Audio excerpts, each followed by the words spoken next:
All Hit Radio.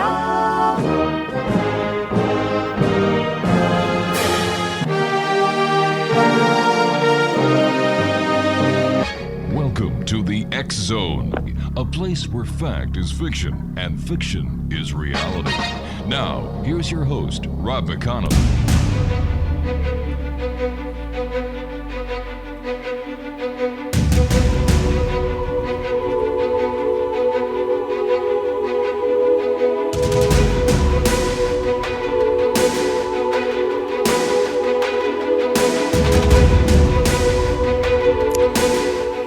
Welcome back to the X Zone, everyone. I am Rob McConnell. We're coming to you from our broadcast center and studios in Niagara, Ontario, Canada. If you'd like to visit our website, www.xzoneradiotv.com, and on the X Zone Broadcast Network, where you can find dates and times of all our broadcast programming that's available to you with our compliments, visit www.xzbn.net. Exonation, my guest this hour is Dr. FREDERICK WOODARD. He received a Doctor of Clinical Hypnotherapy from the American Institute of Hypnotherapy in 1992, a Doctor of Philosophy and Clinical Psychology from California School of Professional Psychology in 2002. He has 3 master's degrees in psychology from University of West Georgia, American International College, and California School of Professional Psychology, and intensive training at the Milton Erickson Institute in Arizona. He received the New England Paranormal Research of the Year Award in 2012 from CC Productions.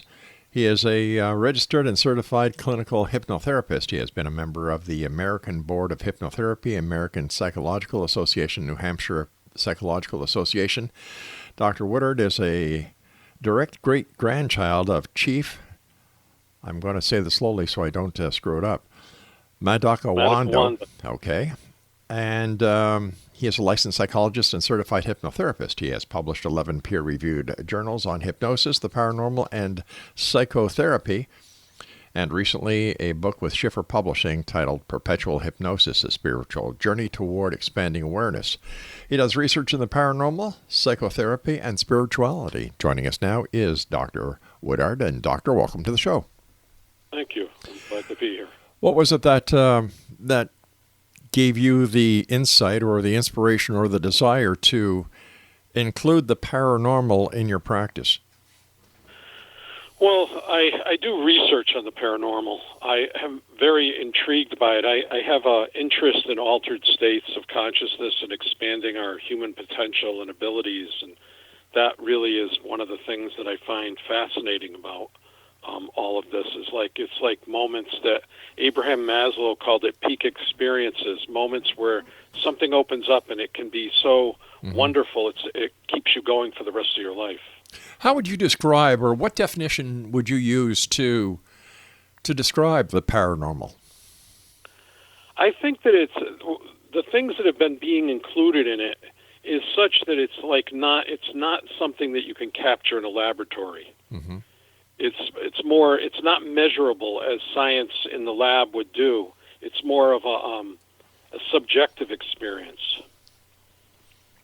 So how can we prove its existence then if we can't replicate it or establish it?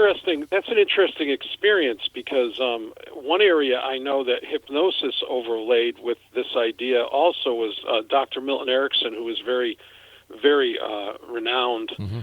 He did studies where he would try to make the person do something against their will and then forget it. And they would become very angry with him. And eventually he would let them remember, and then they'd let it go. But the idea is that, technically speaking, you can't really do these things. You can't really prove these things to someone else that it isn't there. So would you say that a life-threatening experience can't be replicated in a laboratory? But a life-threatening experience can be documented by people on the outside looking in. Yes, but sometimes it's just that person that goes somewhere and just has the urge to go there, and they go there and help that person. And you can't really, you can't measure that except for those two people. So how do we give the paranormal any credence whatsoever? Well, it's not just the physical. I think there's a lot of people out there trying to measure the physical, and that's not bad. That's a good thing. But I think there's a lot of experiences that can't be measured. Examples? You know? Well, the ones that lead a person to something that's important for them but doesn't really mean anything to anyone else. So, in your opinion, are we looking at the paranormal in the wrong way, instead of looking at the paranormal as something that can be experienced by everyone? Instead, well, it can should be we experienced by everyone, but it's not like some people can see something someone else doesn't see it. That doesn't mean it doesn't exist. You see what I'm trying to say? No, sir. Could you clarify that? All right. So somebody communicates. I had a client. I had one subject that I used for my research that they couldn't find their father's documents to finalize the estate, Mm-hmm. and they had pretty much given up. And all of a sudden, she was getting ready to go to bed, and she smelled her father's tobacco, and she looked down at the end of the bed, and there he was. And he told her to go over to the house, go in the coin saver, and you'll find the document. And that's where it was. There was no one else there to witness that. There was no one else there that would matter to except for her family, and sure enough, that's where it was. So, is there any common thread between the people who have the paranormal experiences and those who don't? Well, that's what I've been researching, is not to say who doesn't, Mm-hmm. but what a person needs to do it. And that's kind of what I was talking about in my book, my perceptual hypnosis book. It's kind of like the qualities of a person that are open to experience more. And one is a having flexible visions and perceptions, being open to positive experiences in the world. Those are a couple of the qualities. I think sometimes people don't want to see something, they don't see it, even if it's there. Would you say that grief and stress are catalysts for people having paranormal experiences? Sometimes, yes. One of the things I published an article, and it was quite a lengthy article in Psychological Reports, which was a journal that was around for a long time, and now it's over to Sage Publications. But one of the things was that some of the experiences these people have that I found fascinating was that it went against their own beliefs. That unusual experience, they have nothing to reference it to. It's not like it was a wish fulfillment because they didn't even imagine that was possible. In your opinion, what is the percentage of the population that actually does experience a true and bona fide paranormal experience? I'm not sure. I think more people than we realize because a lot of people don't talk about it. Some of the most fascinating cases that I've had, the person told me they've never told anybody. Why do you... There's also fear of being made fun of or being criticized. So why do you think more and more people are coming out now and sharing their paranormal experiences with everyone? I think it's gaining more acceptance. Mm-hmm. You know, and I think that's making people more open to sharing their experiences. Does this experience find its way through every aspect of the paranormal? I mean, for example, people who have near-death experiences, visitations from those on the other side, UFO experiences, Bigfoot sightings, and so on, or is this just related to certain aspects of the paranormal? I think it's in everything, really. I think they're all interconnected. I really believe. I mean, people that are open experience what they're supposed to experience. Every one of our paths are different, you know. But I think there is an overall ability to perceive something or not perceive something. I remember watching an old movie once. It was on a poltergeist experience, and the woman had a psychologist, and then she had a doctor's, and she got saw by everybody, and nothing really solved it. She went back to her house, and she was in her living room, and the whole thing started again. And her best friend and her best friend's husband were standing there, and the best friend came in and hugged her and said, "I'm sorry, I didn't believe you." And the husband walked in and said, "What did you do? Look what you did." So how would we explain the movement of physical objects and relate it to a paranormal experience? For example, like a poltergeist. Yeah, the interesting thing about that is one of the colleges I went to, the University of West Georgia, Bill Roll, he's not around anymore. That was his expertise, poltergeist. Mm-hmm. And a lot of the times he believed it was the ability of certain people's minds to move those objects. And those things happened when just certain people were there. And so sometimes it was attributed to a person, and sometimes it wasn't. How do we explain ghosts? Well, I don't have all the answers, but I do believe that they exist, and I do believe people see them. And that would be, one of the wonderful things of that there's something more. I mean, one of the most fascinating stories I heard, it's kind of just a uplifting story, was it was written on that. It was an 1800 experience, and this woman, her daughter told her when she was really little that she was going to die when she was 12 years old. And then at 12 years old, she was on her deathbed, and her mother was crying over her. And she said, Mom, why are you crying? Grandma's right there. She's waiting for me. And they had this whole story documented from all the people that witnessed all the different events. Does one's religious, philosophical beliefs play a major part in the paranormal? I don't know. I think some are more open than others. I would say some people are open even if their organized religion isn't. But I think sometimes people, it's individual. In your experience, I'm sorry. Go ahead, sir.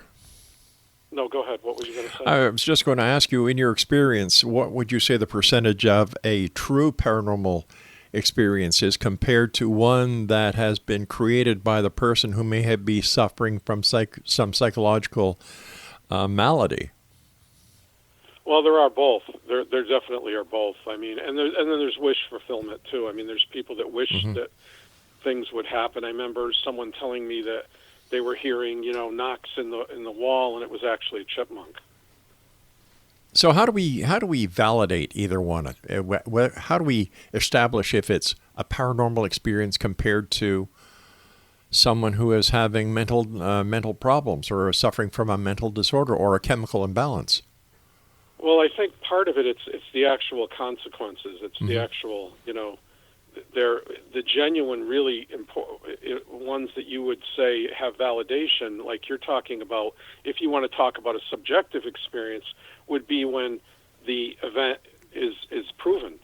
For example, there was a story I documented in my journal article about a woman that was in England, a housewife, and she had been meditating, and she saw an attack on Israel during an Olympic event. And described it in detail, sending a letter to Golden Meir, dated the date that it appeared to her. She gave them so much information, they were able to stop it.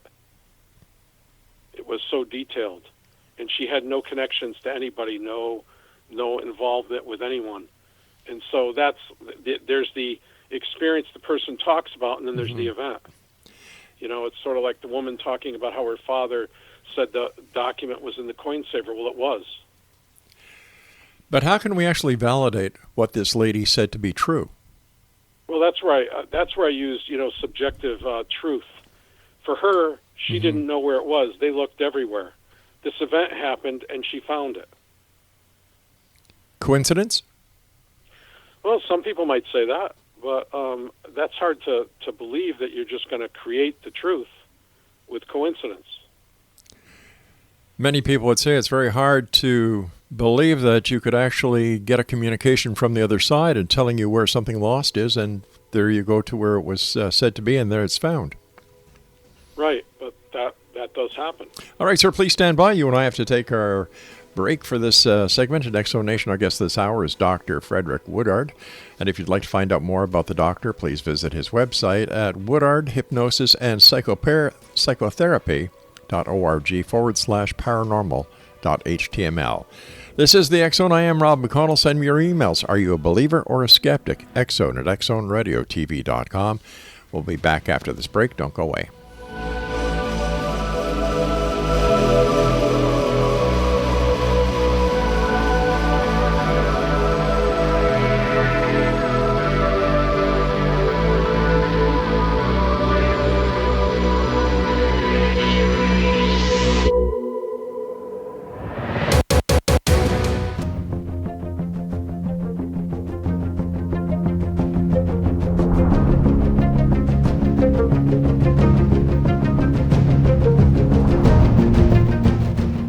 Dr. Frederick Woodard is our special guest. His website is www.woodardhypnosispsychotherapy.org/paranormal.html. What subjects do you include or have investigated in the paranormal, sir?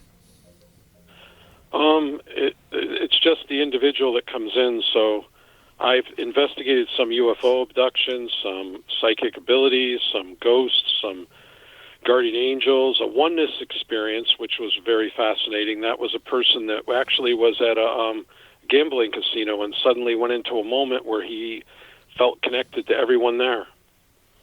I found that very interesting for the actual experience that he had, the setting. Mm-hmm. Tell us about the alien abduction that you investigated.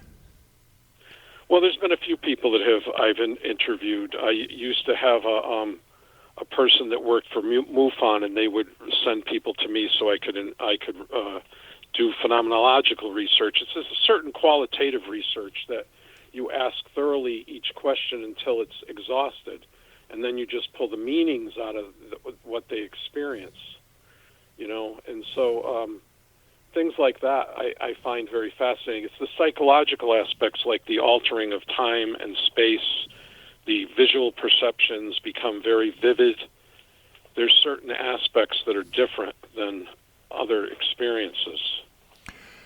Can you give us details on the alien abduction phenomena that you have done research on, and how it relates to different people? Do all people experience the same phenomena? Is the phenomena changed in any manner with the variance of clients, for example?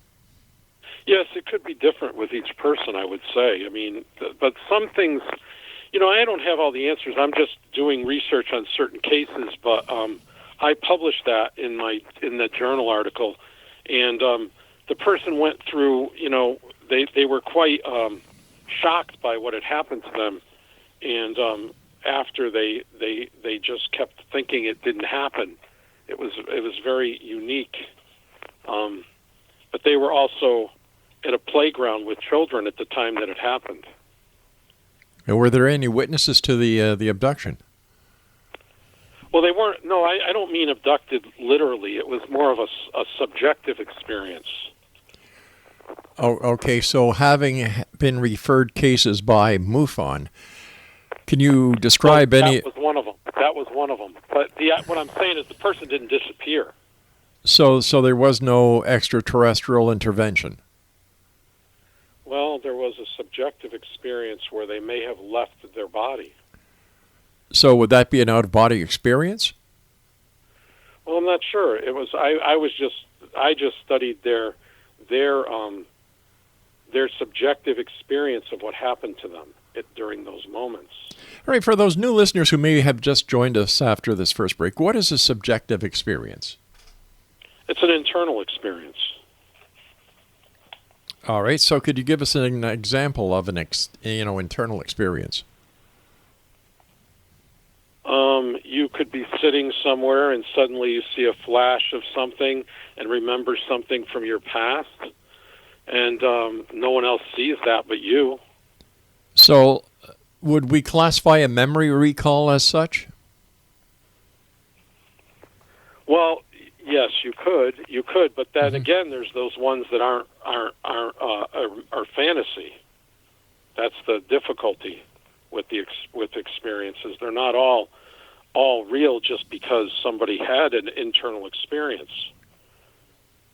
All right, so what would be some of the cues or some of the red flags that you as a trained professional would pick up on that what the person is telling you is not real? Inconsistencies, where negative experiences where they're not really helpful to them.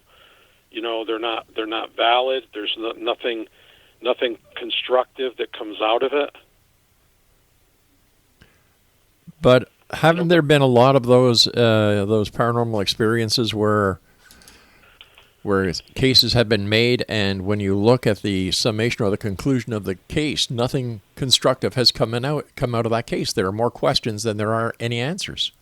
Well, that's the truth of it. That's with any truth. There always are more questions when you're done than answers. But with any truth, sir, isn't it also true that the evidence and the findings will actually bring you to the truth?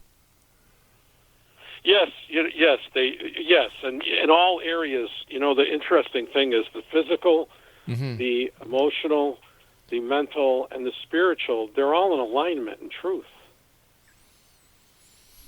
All right. They're all in harmony. Right, but just taking the example that you gave us of the case that was given to you by MUFON of this lady who had an inner abduction experience. How can we quantitatively say that this was an abduction experience and nothing more than a fleeting moment or a flash recall? Well, it was a long experience. I couldn't take the whole time to go over the entire experience. It took me hours to investigate that with her. So it's more of you have to read through the experience to see what's going on. It's like I just pulled the themes out of it, but it's not.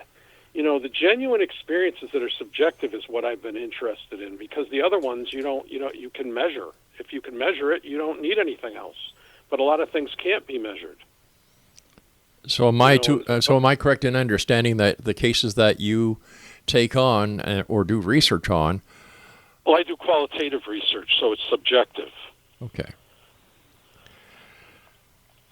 But I look for the things that are consistent in all these experiences. That's what I've been trying to work on, and that's in a lot of my work. But it's not something I can just summarize in a few moments.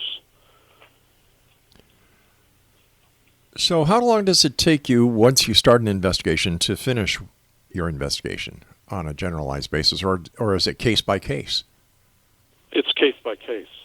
And do you do direct interviews with these people? Do you use hypnosis in your interviews and your treatments? Most of the time I don't use hypnosis, no. No, eh? How come? It's just interviews. Well, It's not necessary. Most people are aware of their experiences. Then why do some people get hypnotized by other professionals like yourself when describing a paranormal event? Well, sometimes I think they if the person doesn't remember something, they want to try to remember it. But that's there's also false memories that can come from hypnosis. So when a person can remember it without hypnosis, it's much more effective. All right, but I'm having a bit of a, maybe I'm not understanding this right. When somebody, if you're talking to somebody, they're giving you their story. Yes. How can you be 100% certain that what the person is telling you is the truth? Well, if you interview them enough, you can get a sense of what is valid and what isn't valid. I know a number of police investigators who have excellent interview skills who have been duped by some of the very best. So how do we apply? Well, I'm not talking about truth in the sense you are. I'm talking about the characteristics that all these experiences share. Oh, I see. So it would be the truth as the experiencer has experienced it. Consciousness is looking at consciousness. Like I said, one of the things is images become much more vivid. The memories are a lot more clear. They're experiences that are hard to forget. If you look at the research, when people look into some of these experiences, they're not things that happen to them every day. Right. But they're very rare. But sometimes they're once in a lifetime. Sometimes there's several in a lifetime, and one or two, and the person has a hard time letting go of that experience. I mean, I know there's a lot of coincidence stuff. I see that, but that's also what Carl Jung called as synchronicity. And one of the things that he spoke about was, in his office one day, a picture fell, and he wrote down the time, and that was the moment that person in the picture died. It was a meaningful experience. All right, excuse my skepticism, but was anybody in the office with Carl Jung when this picture fell? Well, that's the point. See, that's what I mean by subjective truth. It only matters to that person. So why is this? So why would this be important for anyone else, if it is just subjective? The important part. See, that's where I'm trying to. I guess that's where maybe you're trying to go. The important part is that it opens you up as a person to there's something more. There's something meaningful happening in a different way than I was taught. I see. And then you're more aware of that. But it doesn't necessarily change anything. It's not like you're changing, the world. But you're changing how you see the world, and then that changes your understanding of the world. But that's only if those are real. If those are real experiences. So if someone does not experience or share the experience that the person claiming to have the experience with, it will have no valid effect on them, and it'll be of no significance to them. Am I correct? Right. And it's not. It doesn't matter. It's not important. It's only important to that one particular person who had that experience at that moment. But if that is the case, or why is this a subject of research then, if it only affects the person that has the experience? Well, because I think if people are open to that, they'll start to understand those experiences are meaningful sometimes. There's lots of, I remember one of the things I put in one of my journal articles, there was a biker I met at a gym when he knew I was investigating those kind of experiences. And he told me about how one day he was driving his motorcycle and he slipped on some sand and his bike went down and he injured himself, but not badly. Mm-hmm. And as he was laying there, he heard a voice say to him, "Get up right now if you want to live." And he moved, and right when he moved, the truck went right over the spot he was laying down on. That's meaningful to him. It saved his life, but it doesn't mean anything to anyone else.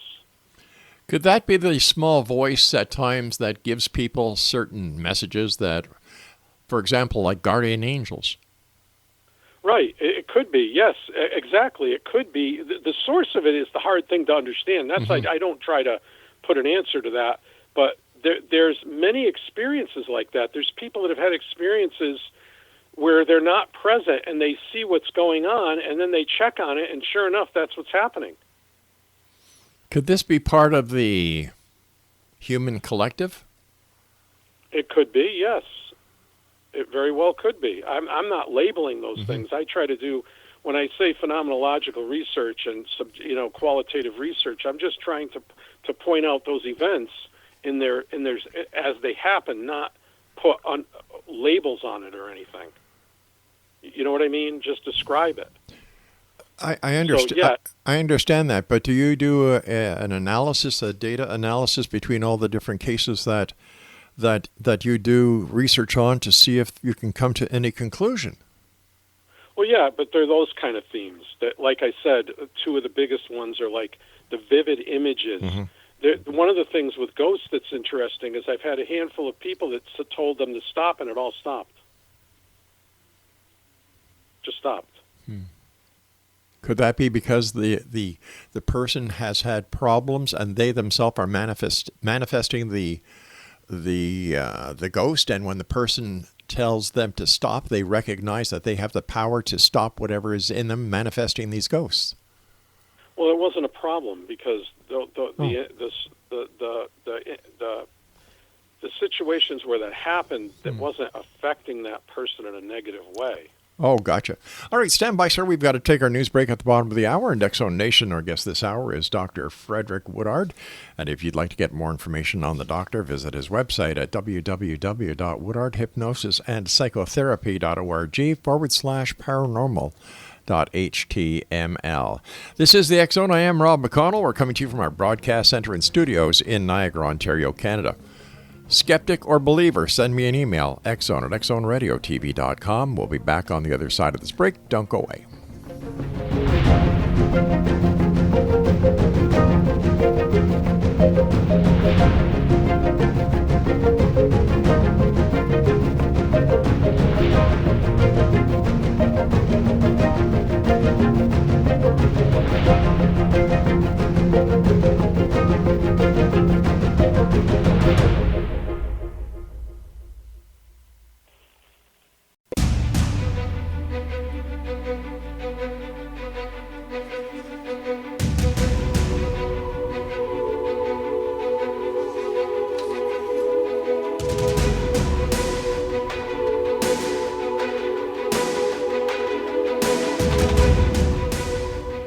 Welcome back, everyone. Dr. Frederick Woodard is our guest this hour. www.woodardhypnosisandpsychotherapy.org/paranormal.html.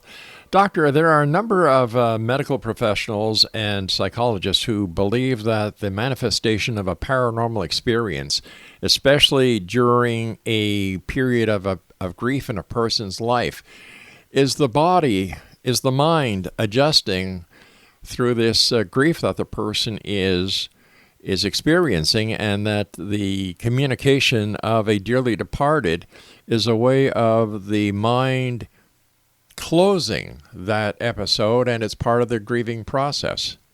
What are your thoughts on that, sir?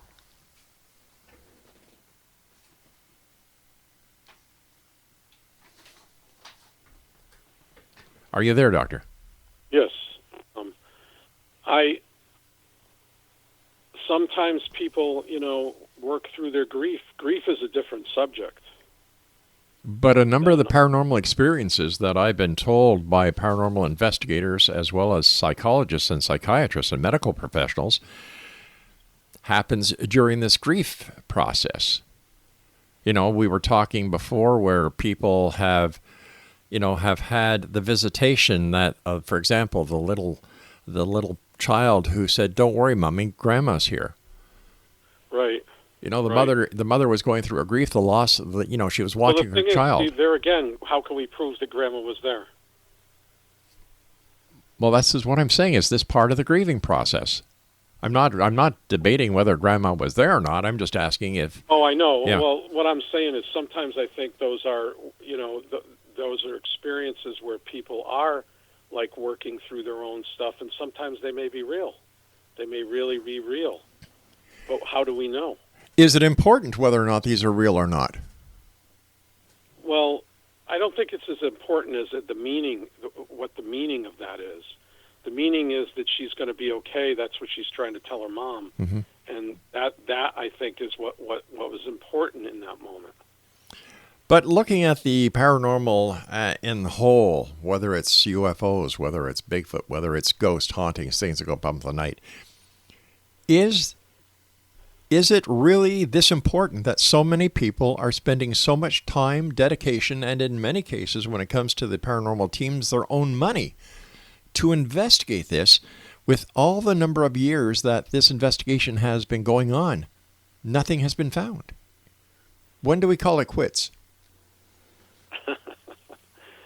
Well, I think I'm not looking for that that way. I'm looking for the meaning of the experiences. So I look at the meaning for that person and what that does for that person. And like I said, one of the most, you asked earlier what fascinated me the most, and one of them is that a person has an experience that they don't even have a belief that involves, and they can't wrap their head around their idea around what just happened. Mm-hmm. This doesn't happen. But it did for them. But doesn't the meaning justify the end? It's usually a shock to the person, though. It's that when it's something that people want, it's different. There's different aspects, like a wish fulfillment mm-hmm. versus a genuine experience that they didn't even expect to have. And I think sometimes they're very genuine experiences of something more after, but then who knows? We'll only know when our time comes. What are the chances that a person who has this shocking experience may have subconsciously or inadvertently heard or seen something that would trigger this experience that they've never had before? I guess it would be possible. It could be possible, but it's each individual situation. You have to look at the situation, each person's case differently. Right. But if the paranormal was in fact a reality, and I'm not saying it's not. Right. If it was, would there not be consistency in all the reports that are being sent in and all the reports that are being reported around the world? I guess an analogy is called for in this moment. In the 1800s, there was a doctor, I forgot his name, mm-hmm. but he was a surgeon, and he told all of his peers that washing your hands will reduce infections Yeah. in surgery. Mm-hmm. And they told him he was crazy. Yeah. I agree. Right. I know that analogy very well. Right. So the idea is that if someone has a real experience, Mm-hmm. it doesn't necessarily mean that everybody else is going to be able to have it or see it or accept it. And it's important that it's an individual by individual case. There are people that are psychotic and they're seeing things that aren't there and they're making connections that don't belong together. But then there's those people that have these meaningful connections. But what about the pareidolia effect? The what? You know, where the mind starts connecting the dots that may not actually have any consistency or any reality in a paranormal experience. Well, there's the aha experience in Gestalt psychology, where there was an old scientist and he was trying to solve a problem, and he had used all of his resources and really couldn't do it. And then on the way to visit, he was in Europe, on his way to visit his mother on a train or something, he had the vision of the helix, and that was the solution, and it worked. So there is that. You put everything you can into something, and then you let it go, and then your unconscious mind helps process it. Exactly. Like many people, they'll say, "Well, let me sleep on it," and the next morning they have the solution because they haven't, in my opinion, they just haven't been trashing it over and over and over in their minds. Right. To find out, but I think that there's something important there. But I also think there's a lot of people that dismiss it because it's not productive, it's not monetary, it's not going to give me something.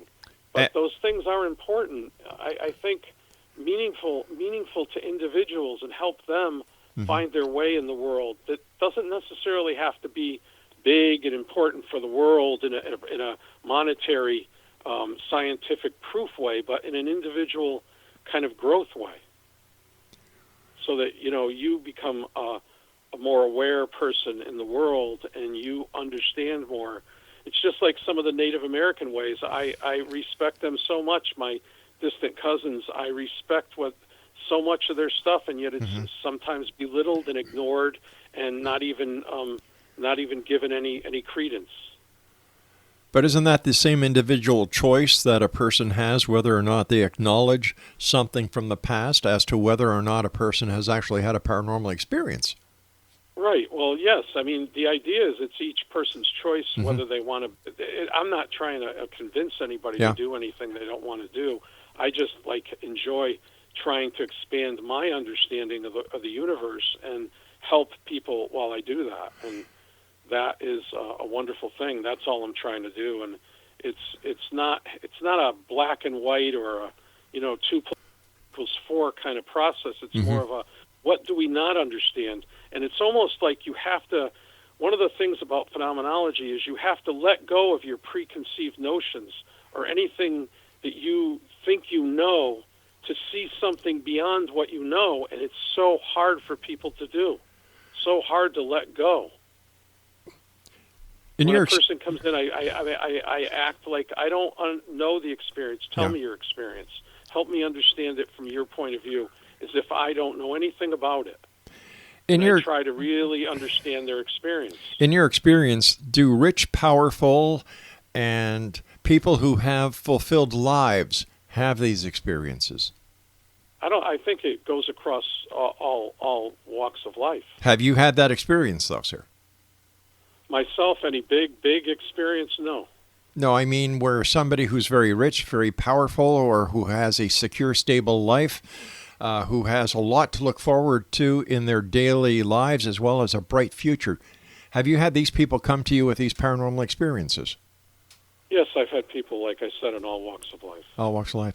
What is your basic aim, sir, in the new book that you're writing? What would you like readers to walk away with after they've bought your book and read it?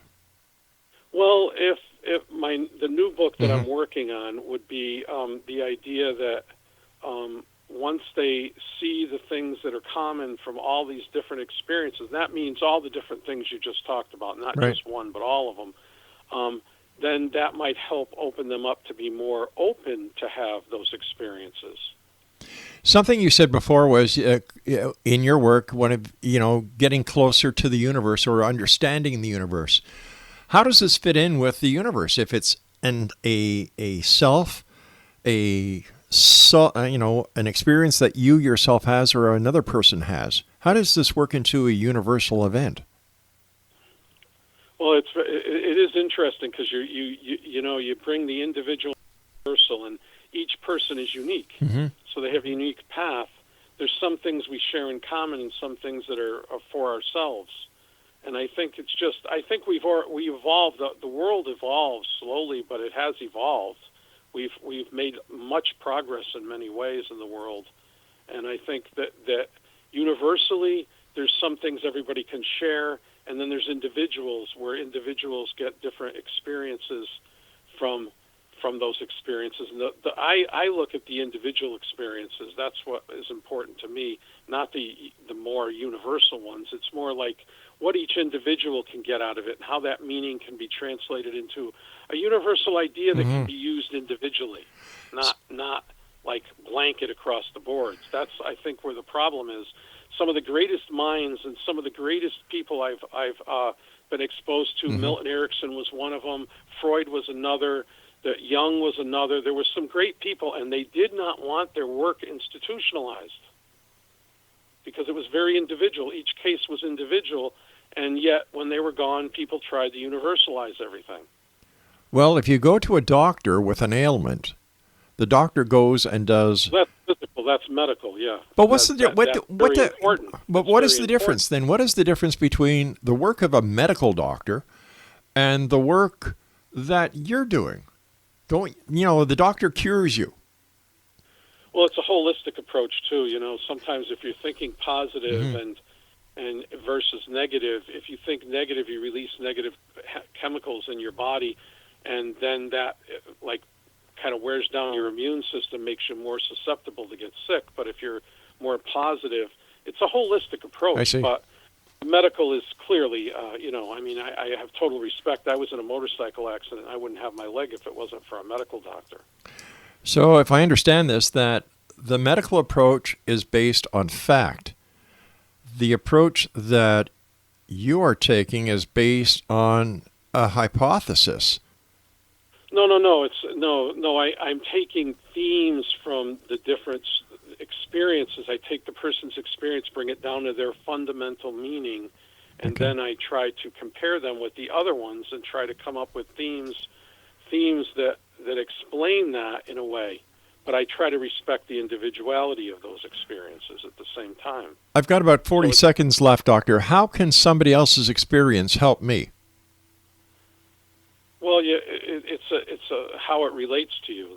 That would be how it would help you, if it relates to you or not. Some experiences will relate to some people, and some won't. I guess it's like people that share common experiences can gain something from it, but not everybody. But I think there's a difference between what the physical and the psychological. I think they're different. Individually, psychologically, there's some things that are true for everyone, but then there's the individual differences, and I like to explore the individual differences.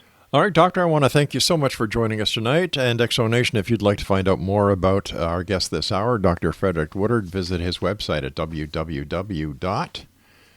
You ready? Here it comes. Woodward Hypnosis and Psychotherapy. Woodard and Woodard Hypnosis and Psychotherapy.org /paranormal.html. I'll be back on the other side of this commercial break with the news as we continue here in the X Zone from our broadcast center and studios in Niagara, Ontario, Canada. Tell me, are you a believer or are you a skeptic? I must be honest with you, X Zone Nation. I'm more confused now than when I started this interview. Like, what the hell is he doing it for? I have no idea. And it's funny when he mentioned that, something about people not making money. And what the hell is he writing a book for? Is he giving it away? I doubt it. I'll be back. Don't go away.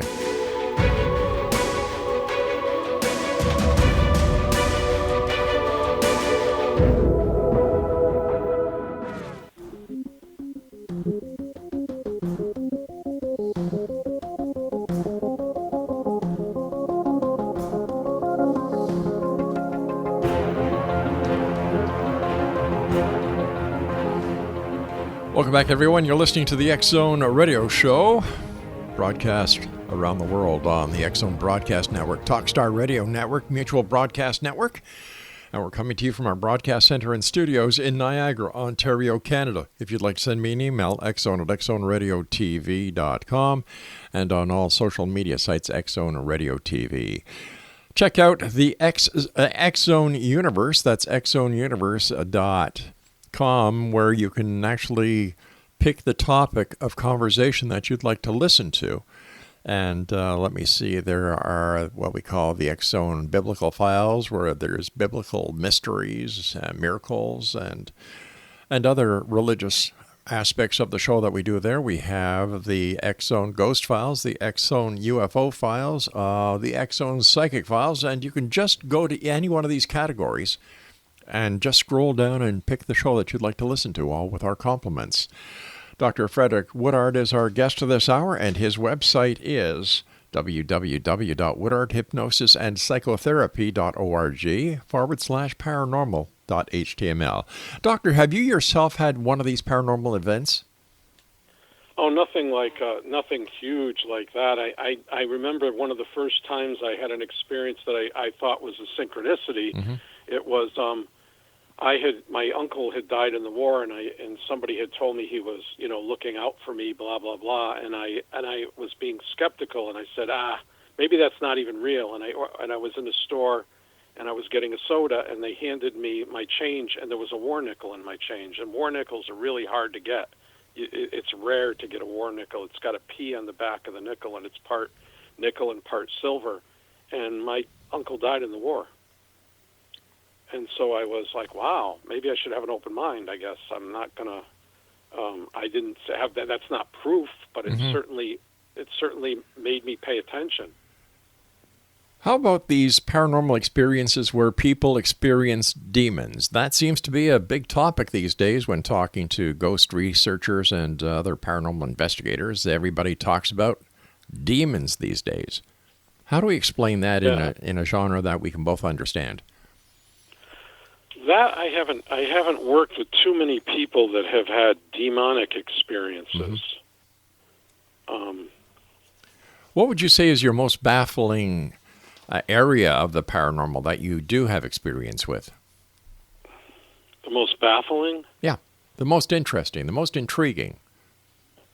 The most intriguing is how people know something before it happens, or they're aware of something in another location that's taking place at the very same time that they're experiencing it, and they can't physically be there. I find that fascinating. Or there was a really interesting case I came across that was published by a woman that had regressed a woman back into like the 1500s in Spain, and all the details of the regression included the fact that there were only 2 inquisitors there at the moment, and there was actually a university in the area, and so the therapist had contacted the university, and they said, oh no, there was always 3 inquisitors there at the time, blah blah blah. Well, she went and researched it, and literally at that moment in time, there had only been 2. One was on leave, but it was buried in papers that were dirt filled, and nobody had any record of that, and so there was a lot of details in that particular case that would make people really wonder, how do you know that? How could you know that? Now, the parapsychological aspect of that would be perhaps she was communicating with a spirit that was there. Perhaps she hit the timeline. There's a lot of hypotheses, but how she came across that knowledge is very hard to understand.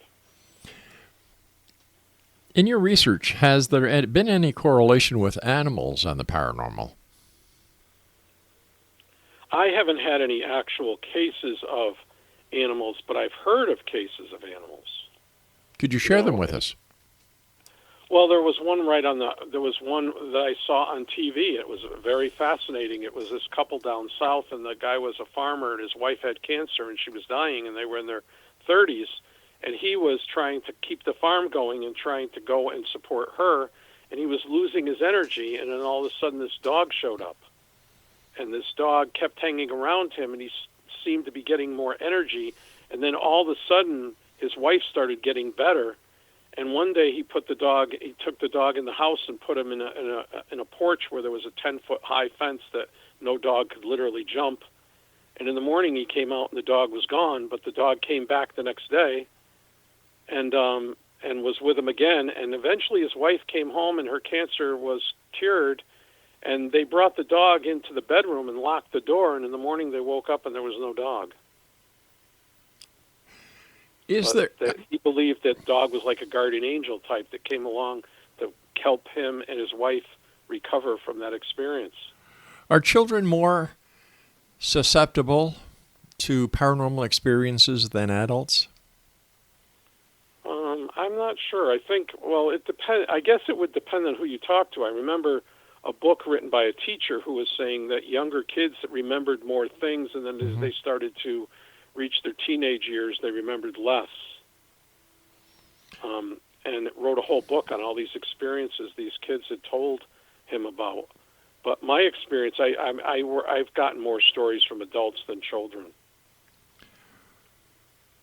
Do you get referrals from ghost investigators as well as MUFON?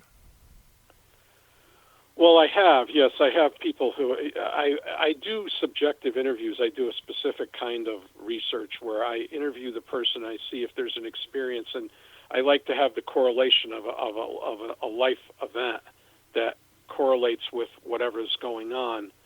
And I research certain types of people. I don't just anyone. I have to ask you at this time, why would MUFON or a paranormal investigative team refer someone to you if you cannot give any proof of the event happening? Well, it's not that. They're not doing it for proof. They just come to me so I can do the research. All right. I'm doing a different kind of research than a lot of other people. I'm just looking for the themes and all the experiences from what people are telling me from more of a psychological, theme-oriented way, what they all share, not necessarily, physical evidence and all that. Can we say it's more or less a data mining exercise? It's more of a psychological profile kind of thing. What are all these people sharing? What are they all experiencing similar? I actually am working on a book right now that will actually come out that has all that in it, and I don't want to just start talking about it prior to the book being published. But I've been working on it for a long time, since like 2000. But I asked you before if there were any common threads, and you said no. Well, I said that I haven't like published that yet. So I'm working on that right now. So are you saying that there are? I told you that were common were in my journal article. So like the contrary to what their beliefs, unexpected, contrary to their beliefs, change in time and space, things like that. The vividness of the experience. Okay, external influences. All right. So am I to understand that even in your book, there will be no conclusive evidence? Either saying that what you mean by that? It's like what I notice is there's one of the themes was an active relationship with our universe, and then I use examples to point that out, or social psychological influences. People are fearful of being viewed as crazy or mentally ill, so they don't share their experience. Healthy people.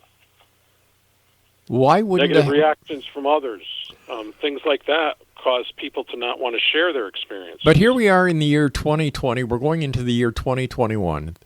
The paranormal is all over the place. Why in today's society would anyone have a fear of discussing or talking about a true experience that happened?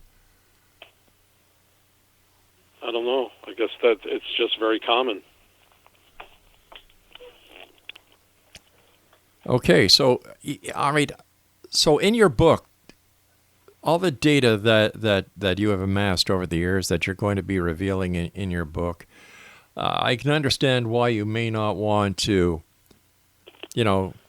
reveal some of your book that may thwart sales. I was kind of hoping that it would increase sales. Well, it's not. The book isn't published yet. That's why. I see. My other book is my hypnosis book is published.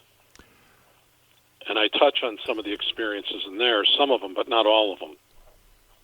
What kind of experiences have you touched on in the book that you published that we can talk about? Well, one was a shadow figure experience that was quite frightening to a person, and I actually worked with them on that with some hypnosis that had actually helped them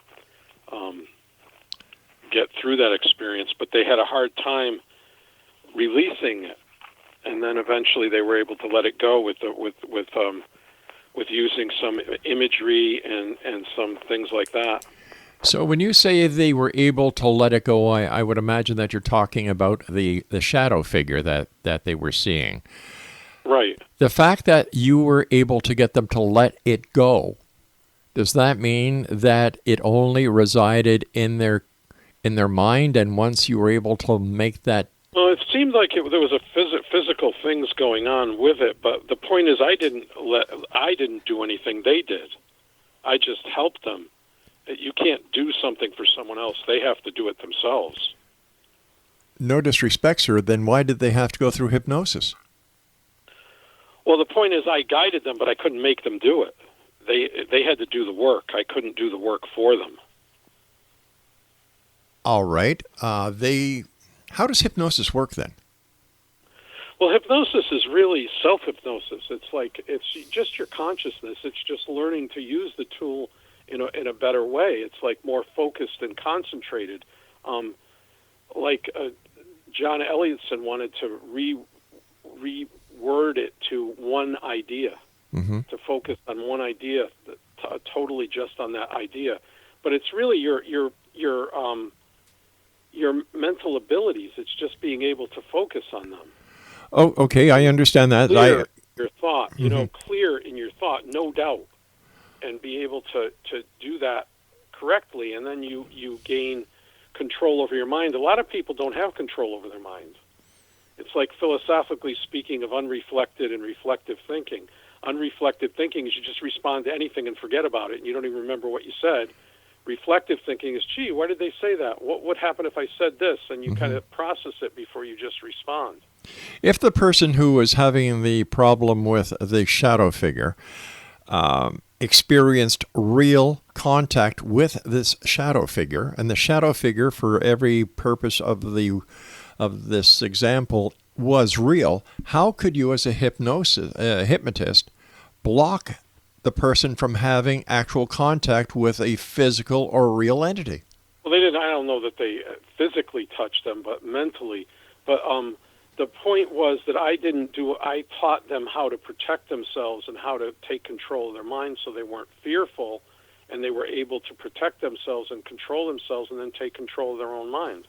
So whether that shadow figure was real or wasn't real, whatever it was affecting them, and then they learned to take control of their minds and release it.